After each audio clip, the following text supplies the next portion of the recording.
जय गुरु। आज मु गोटे कथा आलोचना करी जे आम गुरु कहीं ग्रहण करवा गुरु ग्रहण करवा आमर एटा गुरु परंपरा एबे नहीं एटा बहुत आमर जुग जुग धरी रही आसी सेटा सब भगवान स्वयं भगवान जो मानव अवतार आसते से गुरु ग्रहण करते। आज आम मानव शरीर आम जो अच्छा गुरु ग्रहण न करा जाए आम ताहले भक्ति मार्ग में केबे भी आगे पारिबा नहीं।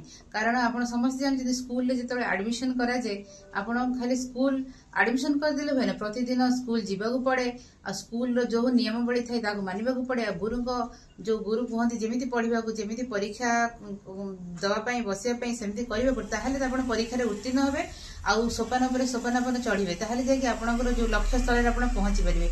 सेमती आम समस्त जीवन लक्ष्य हूँ ईश्वर प्राप्ति और से ईश्वर प्राप्ति आमको गुरु धरिले गुरु जो मार्ग बतई था केमी जीवा पड़े से आईटा मुझे गीता देखो मो हाथ में गीता अच्छी प्रतिदिन मो श्री ठाकुर जो स्वहस्त लिखित आमर सत्यानुसरण रे जो छोट सब से गीतार सारांश अच्छी जहाँ लिखाई से लिखाई आप देखिए त्रयोदश अध्याय श्लोक 8 ରୁ 12 अमानित्यम दम्भितम महिषा ख्याति राजर्वम आचर्यपासन शौच स्थिरमात्म विनिग्रह तार अर्थ हूँ विनय भाव गर्वहीनता अहिंसा सहनशीलता उपयुक्त गुरु को आश्रय करवा।